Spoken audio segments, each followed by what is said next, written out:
Widower Francis Bartek is a Polish descent millionaire that came to France and worked his way up in the construction business.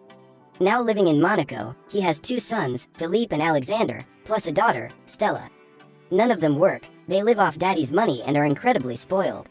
Alexander keeps skipping class to sleep with women of all ages, Stella spends all day shopping, and Philippe keeps coming up with bad ideas for projects and dropping company chores his dad gives him in exchange for partying. All of them are terribly rude to servants and workers as well. One morning, Philippe comes to Francis's office with a very dumb idea: hiring people to break in your shoes before you wear them. Francis, who can't bring himself to scold his kids in any way since their mother died, says he'll think about it, but his associate and close friend Ferruccio points out how ridiculous the idea is. Philippe leaves after Francis gives him a package to deliver for the company, and Ferruccio scolds him for not being stricter with his family. The excuse of their mother's death isn't enough anymore. 15 years have passed and they're adults now. Meanwhile, at the Bartek mansion, Stella's birthday party has already started. Her lazy Argentine boyfriend, Juan Carlos, tells his audience stories of his land while continuously declaring his love for Stella while she gets more and more irritated by the lack of juice. She goes to the kitchen to yell at the service and is interrupted by Matthias, an old acquaintance of hers who is working with the catering service and doesn't hesitate to point out she's only happy to see him because he'll be working for her all night.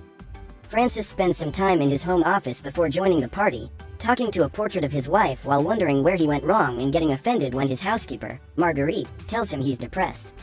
He finally leaves the room when he hears some ruckus outside and finds Juan Carlos destroying an expensive bottle of vintage champagne when trying to open it by throwing a golf ball at it. Obviously he's failed, but instead of accepting the responsibility, he blames the waiter holding the bottle for moving.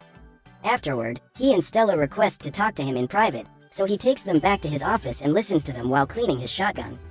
Francis obviously doesn't approve of Juan Carlos and he lets them know this when he hears he wants to get married to Stella, also pointing out that Juan Carlos will be using Francis's money instead of what he supposedly has in Argentina. Stella gets angry and reminds Francis he's always been an absent dad, so this isn't her asking for permission to get married, she's just letting him know before the couple storms out of the room to keep on partying. While Stella announces her engagement to the entire party, making her best friend upset, Francis receives a call from Ferruccio telling him that as he suspected, Philippe never did the chores they asked him to, he went to a party instead, as confirmed by a video he's posted on social media.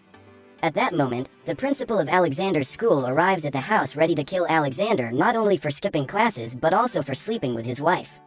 Alexander appears on top of the stairs then with both of the principal's daughters by his side because he's also been sleeping with them. The principal tells Francis he regrets accepting Alexander at his school as a favor after he was turned down by everyone else before chasing Alexander through the house. Seeing all his children getting in trouble like this together is the last hit to Francis's stress and his body finally gives in, causing him a heart attack. Francis wakes up later in the hospital with Ferruccio sitting by his side. His children arrive as well, but instead of being considerate, they start arguing among themselves about dumb things, causing the heart monitor to show how Francis's heart is starting to beat faster under the stress again. Ferruccio kicks them all out before asking Francis if he thinks his wife would be proud of them. 2 months later, the 3 siblings arrive at the house, desperate to find their father after discovering their credit cards and cell phones have been blocked and there isn't Wi-Fi in the house either.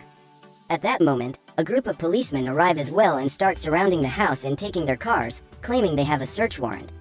Francis shows up then with his shotgun in hand and tells his children to follow him so they can sneak out of the house, and when they reach the road, he makes a random driver stop by threatening him with his weapon, and the family takes his car to leave the area. As soon as they are out of sight, however, Ferruccio appears next to the driver and pays him for his service.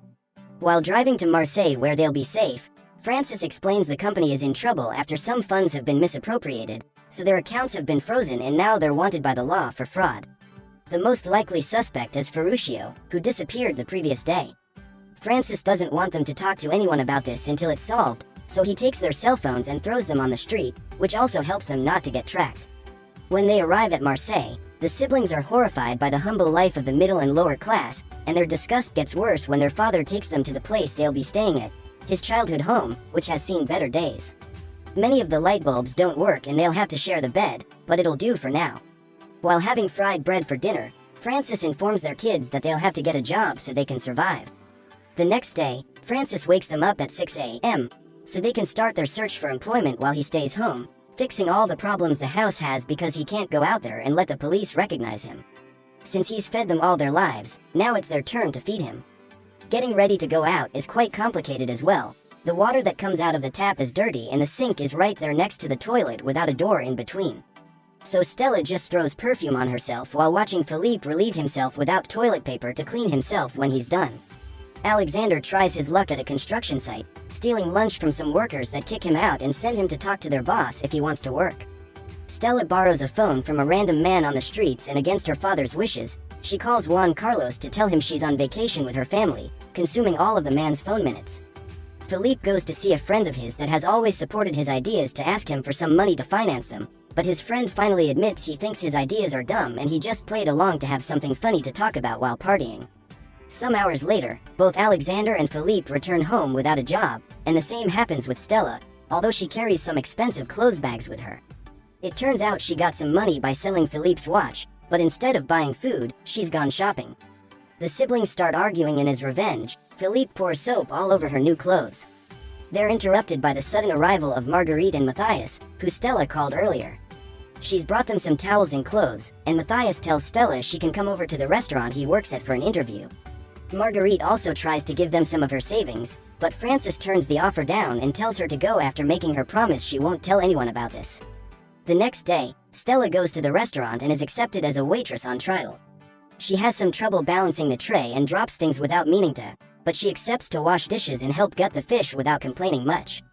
The clients drive her crazy though, and it takes her a while to learn which table is which and to take orders from multiple people in seconds. Meanwhile, Philippe goes to a job agency.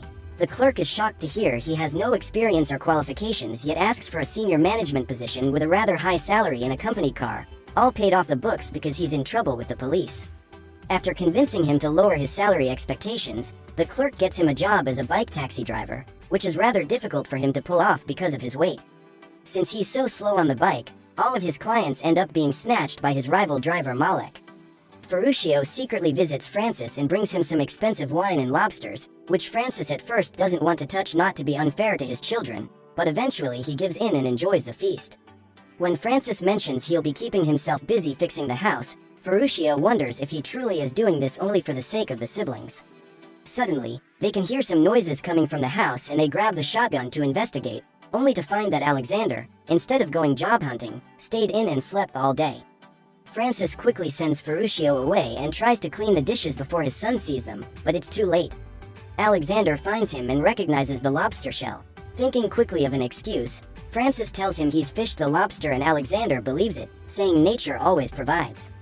At the end of the day, Philippe and Stella bring some money home, which Francis divides into food money and fixing the house money.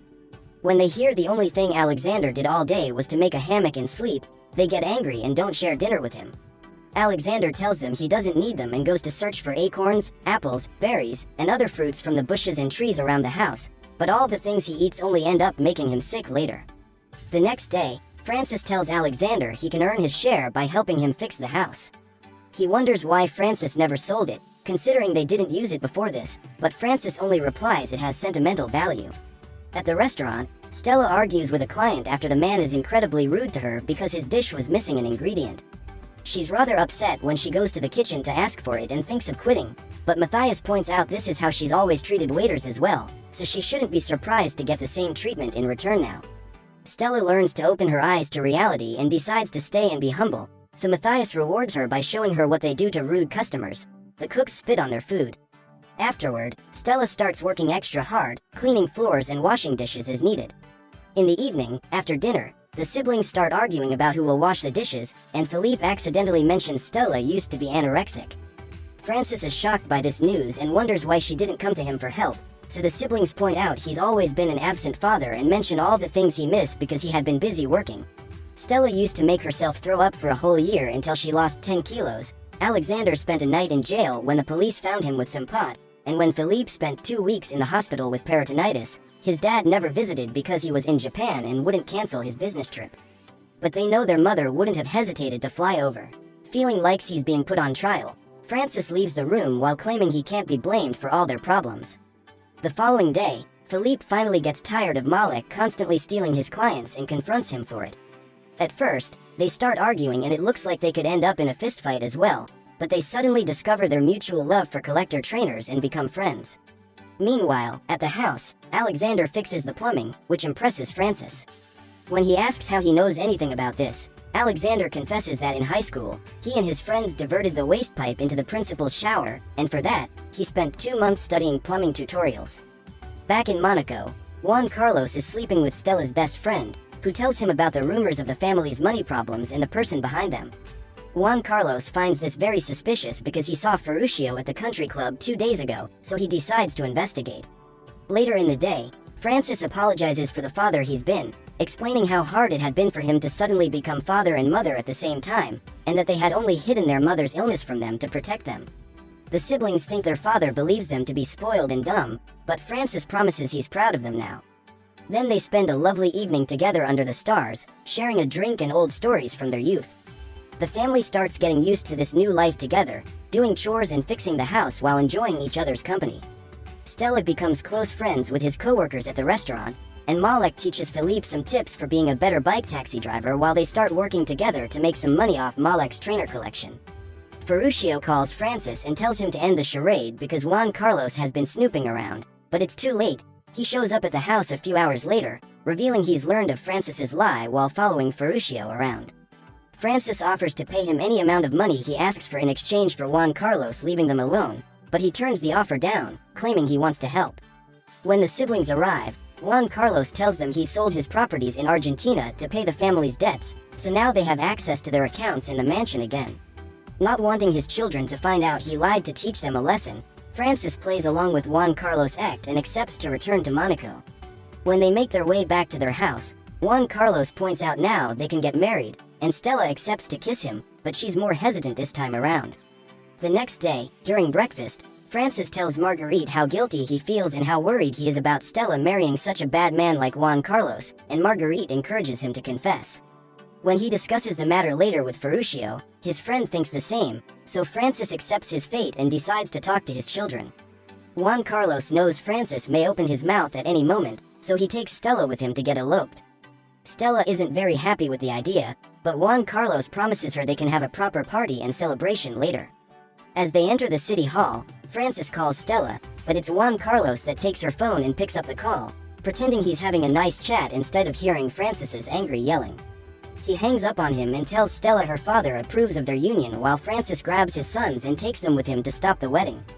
The one officiating the wedding is the deputy mayor, who is mute, so things are going rather slowly. When the ceremony finally starts, Stella discovers Juan Carlos' real name is Kevin LaPowder. He tells her some excuse about his father being a refugee needing to change his name, and by the time he convinces her to still marry him, her family interrupts them. Francis tells her Juan Carlos only wants her money and him having sold his properties to save them is not true. The family never was in any trouble. It had all been a lie Francis invented to teach their kids a lesson. The police they saw at their house that day had been paid actors. Stella slaps Juan Carlos for what he did, then she leaves the room together with her siblings, none of them wanting to talk to their father ever again. 9 months later, Francis hasn't heard from his kids except for the monthly check they send him for living in his childhood home, but he's never cashed any of them and saves them in a glass bowl. After a business meeting with some clients, Ferruccio pretends to make a mistake while driving and takes a different road, which turns out it takes them to Francis's old house. There are also flowers in the trunk for him to give Stella, since it's her birthday. In the house, the siblings are all doing very well. Philippe and Malek are making money selling trainers, Alexander works as a plumber, and Stella and Matthias are opening their own restaurant together. Their mood drops when Francis enters the house, and he notices how awkward things quickly get, so he just gives Stella the flowers and expresses his regret one last time before leaving. The siblings feel bad and decide to accept his apology, so they call him over and let him stay with them to celebrate all together as a family.